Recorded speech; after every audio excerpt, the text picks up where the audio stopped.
Hi guys, welcome back to a brand new video. So today we are going to do something very different compared to past videos. I'm going to be doing the 2012 election. What if Donald Trump decided to run in 2012 against Obama? Now, here there are some things that could actually be very beneficial to Trump that Mitt Romney did not have. Number one, Trump was a businessman who clearly liked to tout his own personal accomplishments. He was definitely a Rust Belt favorable candidate, and the Rust Belt was hit very, very hard by the Great Recession. Now, that wasn't all President Obama's fault, but he did very little to recover from it at this point. Unemployment, I believe, had not dropped below 8% like he promised. Also, Obamacare was very, very unpopular at this time, more unpopular than it was in 2016. Also, Mitt Romney ran a very poor campaign down the stretch while Donald Trump picked up his campaign and stayed on message, as well as the fact that America was a lot less sensitive 4 years prior to 2016, so Trump could have said a lot more things that would have been a little bit crazy and gotten away with them, and as well as the fact that in 2012, however, on the other side, Obama was the incumbent, and he did have incumbency advantage and was a relatively popular president. And one more positive for Trump would have been that the Republican establishment was not so hell-bent on picking a given candidate. Therefore, it would have given him more leeway and probably more endorsements within the party. So let's start without further ado and go left to right. Nevada, I don't see flipping. I see Nevada leaning for Obama. Arizona, at this point, I see the demographics were more favorable to Trump. There were less Northerners and illegals moving into Arizona. I see Trump carrying Arizona by about 6-7 points. New Mexico, however, I see going for Obama about 7 points. A high Hispanic population there. It's very hard to overcome. Now, in the state of Colorado, I still think that would have been a state that Obama would have won. But Texas, at this point, went for Romney by about 15 points. I honestly think it would be safe red. Nebraska's 2nd district would have been lean red. I also see Maine's 2nd district lean red. It went for both Obama and Trump over 10 points, but I believe that Trump can definitely tap into the untapped rural vote and pull over some Democratic voters who were disenfranchised. Speaking of that, I believe he would have flipped Iowa.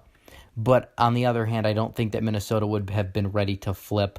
Iowa, definitely a bigger farming population there. And in the state of Wisconsin, I know that Wisconsin had trended more in the Republicans' way. I don't see it doing all the way there. Plant closures weren't as big of a deal in Wisconsin as they were in Michigan, which brings us to Michigan. I believe Michigan would have gone to Trump. It went for Romney. It went for Obama by about 9 to 10 points over Mitt Romney, and it wasn't really contested. I believe Trump definitely would have contested it and really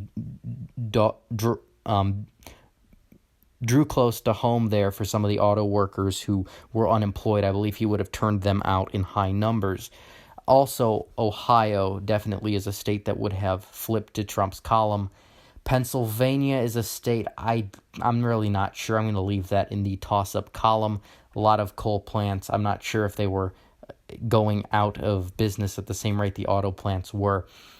Even though I think Trump would do a little bit better with the establishment in 2012, I personally see Virginia still staying with Obama, although it would have been by a very narrow margin since it went for Obama by a narrow margin in 2012. North Carolina, on the other hand, I believe would have gone for Trump. It did go for Romney, and Georgia probably would have gone to Trump by around 7 to 8 points. Now, New Hampshire and Maine, I see both of these states going for Obama, and this would leave us with Florida. Now, Florida went for Obama by only around 70,000 votes. I believe it was one of the closest states in the 2012 election. However, I think that Trump, being at his second home state, really could have campaigned hard on Florida here and definitely won the state of Florida, giving him 276 electoral votes, 242 for Obama, and Pennsylvania would be up in the air. You guys can decide Pennsylvania in the comments because I'm really honestly not sure which way it would go. Obviously, I think that Trump is probably the only candidate that could have beaten Obama in 2012. He could have brought new business-minded change to the table to definitely put some jet fuel into the economy, which was really needed, that Obama just wasn't giving it at that point. I also think Ron Paul probably could have been the only other candidate in 2012 that would have had a shot at knocking off Obama. All right, guys, thanks for watching. Please like this video, comment, subscribe, and hit the bell for notifications. Follow us on Twitter, Instagram, and like us on Facebook. Links are in description. And please donate to the Patreon as we are listener-supported, and the link for that is also in the description. You'll get some free stuff for that. All right, thanks again for watching, guys. Red Eagle, out.